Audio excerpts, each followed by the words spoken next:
Allahumma sholli ala Muhammad. Ada juga Kanjeng Nabi Muhammad sallallahu alaihi wasallam bersabda, Shadaqatus sirri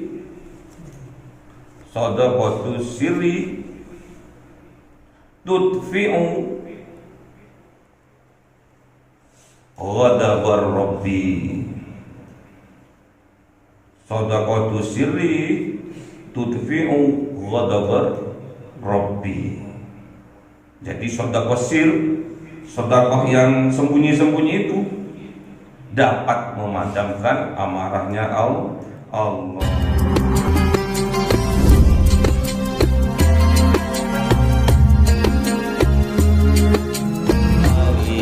Wa sahbihi ajma'in walhamdulillahi rabbil alamin.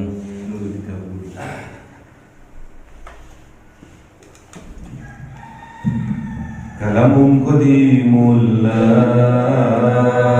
yumallu samahu tanazzaha an qawli wa kalimati bi astaghfir min kulli dhanbi wa numuruhu tadillu li qalbi jahli wa hayrati ya Rabbi matini bi sirri qulubi wa nawwir bihi sam'i wa qalbi wa muqallati wa habli fathan wa ilma wa hikmatan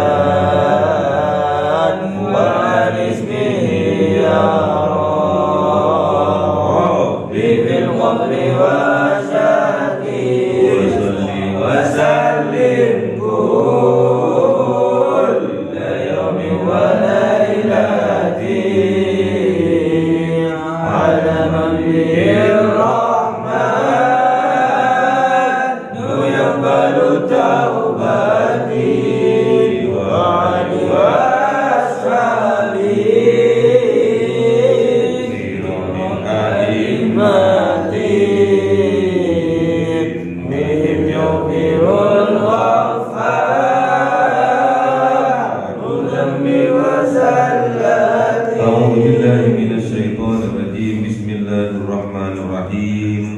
Surah Ali Imran 90. Sagus, ayo Mas Sagus.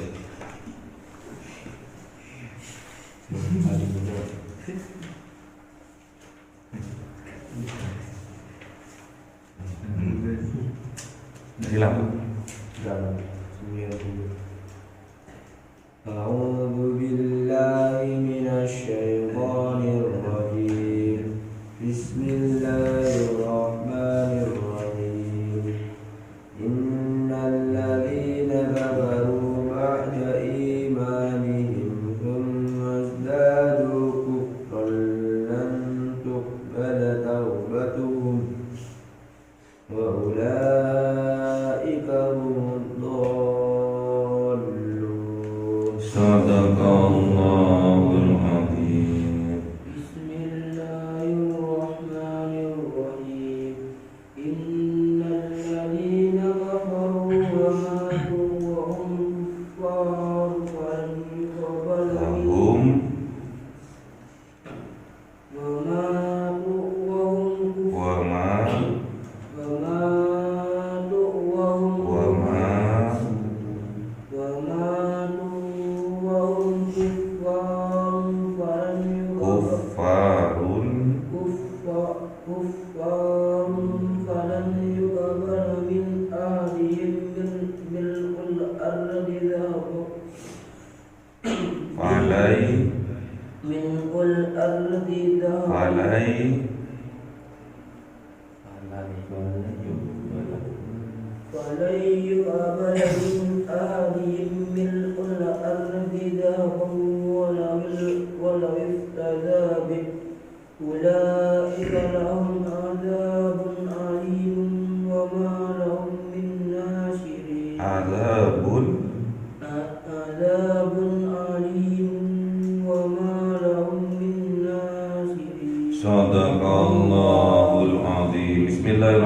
Bismillahirrahmanirrahim. Innal ladzina kafaru ba'da imanihim tsumma izdadu kufran lan tuqbala taubatuhum. Ini melanjutkan yang kemarin.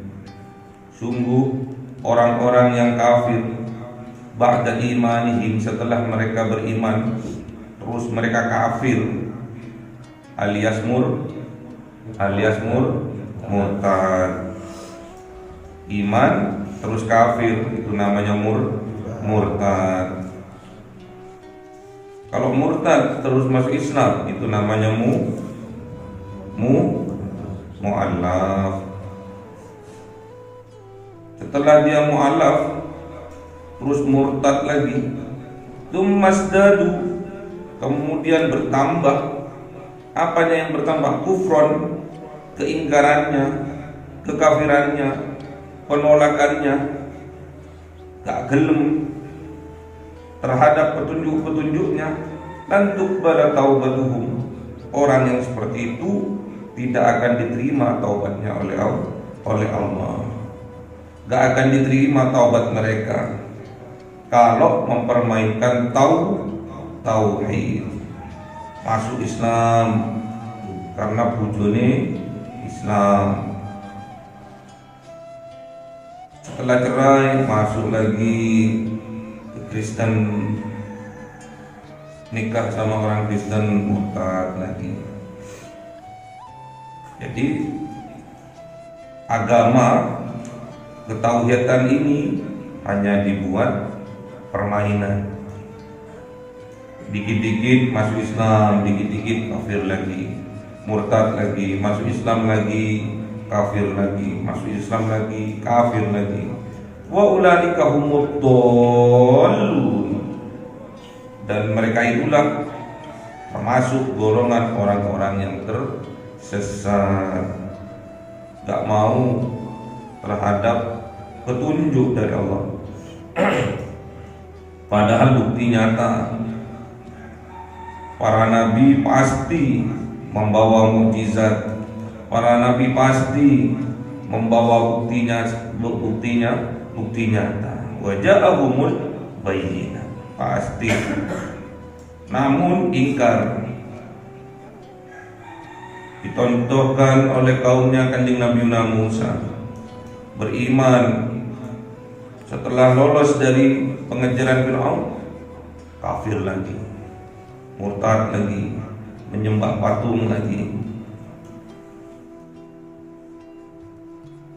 Setelah perjalanan kehausan, dahaga, ditambahkan juga mukjizat dari Allah dengan keluarnya 12 mata air dari batu yang besar yang dipukul oleh Kanjeng Nabi Musa. Setelah habis hausnya, hilang dahaganya, murtad lagi. Keimanan dipermainkan.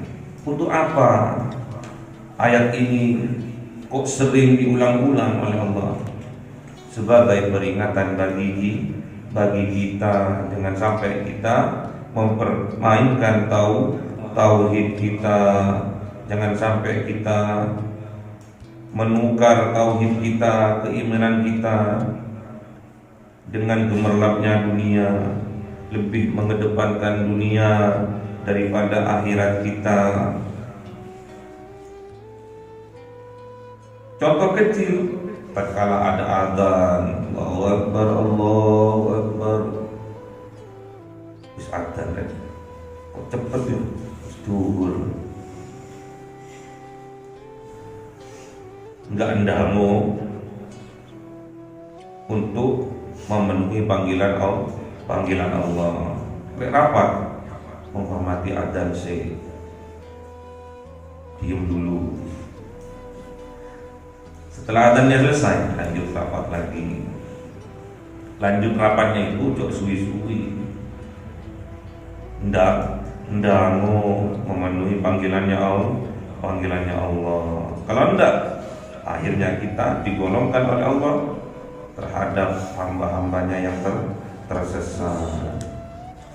Gak mau diberi petunjuk. Ihdinas siratal mustaqim, siratal ladzina an'amta 'alaihim ghairil maghdubi 'alaihim waladdallin. Kita enggak mau digolongkan terhadap hamba-hambanya Allah yang dimurkai dan juga hamba-hambanya Allah yang tersesat. Makanya jangan meremehkan hal yang kecil kalau itu menambah kepada keimanan kita. Apa contohnya? Nasihat dari adik-adik kita. Mas, kok enggak dangu ambil wudu? Kon tahu kok menengo. Padahal adiknya sergap ke masjid, sergap ngaji, kakaknya enggak memberikan contoh. Itu udah tanda-tanda sudah meremehkan petunjuk dari Allah. Sampean lebih pengalaman, mondoknya lebih lama, terus ada anak baru mondok, bangunin sampean, Mas, sholat tahajud, aku wis apal. Jawabannya gitu, aku wis apal, gak usah diulang-ulang. Innal ladzina kafaru, sungguh orang-orang yang kafir itu, mereka yang kafir itu wa matu, dan mereka itu mati. Pasti semua manusia, semua yang bernyawa itu pasti mati. Kullu nafsin dha'iqatul maut wa hum kuffarun, namun mereka itu tetap dalam keadaan kafir, enggak bertaubat mereka sampai mereka itu mati. Fala yuqbalu min ahadihim, maka tidak akan diterima min ahadihim, dari satu orang pun di antara satu orang pun di antara mereka, mil'ul ardi, fullnya bumi, penuhnya bumi, zahaban, dari emas, walau iftada bihi, dan mereka itu meniatkan untuk menembusnya dengan emas sepenuh bumi itu, tidak akan diterima oleh Allah taubatnya, tebusannya. Ulaika lahum adzabun alim, bahkan mereka itulah lahum, menjadi milik mereka, menjadi hak mereka. Apa? Adzabun alim, azab yang amat pedih. Wal malahum, dan tidak ada hak bagi mereka min nasirin, dari penolong satu pun enggak ada yang bisa nolong. Kalau sudah matinya dalam keadaan kafir. Na'udzubillah min dzalik. Kalau masih hidup, bisa kita menebus dosa-dosa kita dengan bersedekah. Kita bisa dengan bersedekah kita menolak azabnya Allah, balanya Allah, bisa. Itu manfaat dari sedekah. Sedekah itu bisa daf'ul bala, bisa. Ada juga Kanjeng Nabi Muhammad sallallahu alaihi wasallam bersabda, Sadaqatus sirri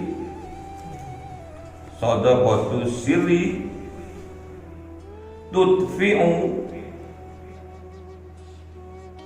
ghadabar rabbi. Sadaqatus sirri tudfi'u ghadabar rabbi. Jadi sedekah yang sembunyi-sembunyi itu dapat memadamkan amarahnya Allah. Sebaliknya, wasadaqatul alaniyati junnatum minan nari. Sebaliknya, sedekah yang terang-terangan itu dapat menyelamatkan atau menyekat diri kita dari api neraka. Ini sering dipelesetkan oleh anak mahasiswa S3.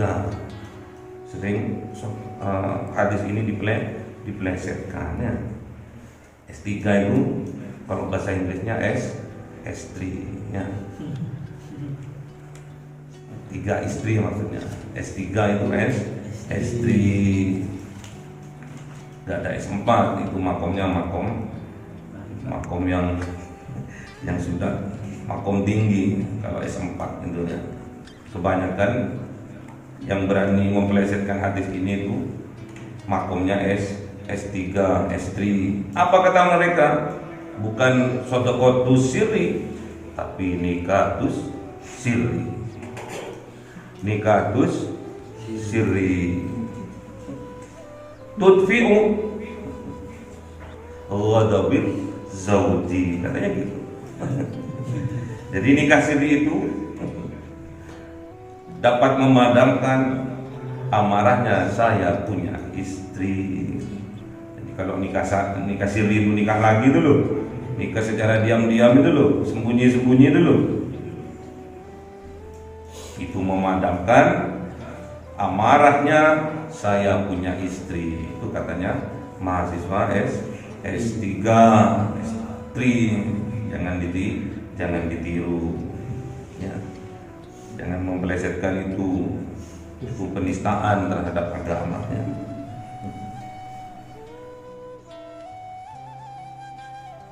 Terus wasodaqatul alaniyati, sedekah yang terang-terangan itu junnatum minan nar, menyekat diri kita, menyelamatkan diri kita dari siksa api neraka. Makanya kita berlatih mulai dari sekarang, berlatih mulai dari kita sendiri, berlatih dari hal yang kecil untuk melakukan sedekah. Jadi pernah suatu saat Sayyidatuna Aisyah datang ke pasar. Di pasar kok dilalah ada lelang seorang budak perempuan. Karena butuh Sayyidatuna Aisyah itu butuh pembantu di rumahnya, malah dibelilah itu budak perempuan itu. Tatkala budak perempuan itu dibawa ke rumah Rasulullah, kok dilalah Jibril. Siapa Jibril? Malaikat Jibril alaihissalam datang menemui Rasulullah. Ya Rasulullah, keluarkan budak perempuan itu dari rumahmu. Kenapa wahai Jibril? Karena budak perempuan itu ahli neraka. Disampaikanlah oleh Kanjeng Nabi, oleh Rasulullah ke istrinya, ya Humairah, please deh, jangan marah ya, katanya gitu. Itu budak dikeluarkan aja karena barusan malaikat Jibril memberitahu aku suruh keluarkan. Dikeluarkanlah oleh Sayyidatuna Aisyah. Tapi nggak tega Sayyidatuna Aisyah itu mengeluarkannya, itu nggak tega. Sudah dibeli, dilelang, dimenangkan oleh beliau, dibawa ke rumah agar bisa menjadi pembantu, bisa bantu Rasul. Ternyata disuruh keluar. Akhirnya dikasih bekal 3 butir korma. Terus berjalanlah si budak ini. Setelah di perempatan jalan Sudimoro itu capek, jauh lari kan, jalan, duduk, merasa lapar, dimakan itu sama budak itu, sama perempuan yang budak tadi dimakan. 1, 2 sampai yang ketiga, kurma yang ketiga baru digigitnya separuh, kok moro-moro datang seorang pengemis. Mbak nih, saya calon dong, saya minta dong yang sampai makan dulu tinggal separuh, langsung dikasihkan karena nggak punya lagi. Cuma harta yang diberikan oleh mantan majikannya itu cuma tiga korma tadi. Separuh itu diberikan kepada pengemis itu. Kok dilalak? Malaikat Jibril datang lagi kepada Rasulullah. Ya Rasulullah, ada apa lagi Jibril? Ajak kembali tuh budak. Loh, kok bisa? Katanya jenengan dia ahli neraka. Enggak, sekarang dia sudah ahli surga, ahlul jannah. Kok bisa Jibril? Iya, karena tadi tatkala dia lapar banget tuh, dilahap semua tuh kurma, tinggal separuh. Kok ada pengemis datang, dia tidak berpikir panjang, memberikan separuh kurmanya itu untuk diberikan kepada pengemis. Itulah petunjuk dari Allah. Hal yang kecil jangan sampai diremehkan, itu petunjuk dari Allah. Kalau satu aja kita melaksanakan petunjuk dari Allah walaupun itu kecil, itu akan mendatangkan rahmat Allah. Apa yang terjadi?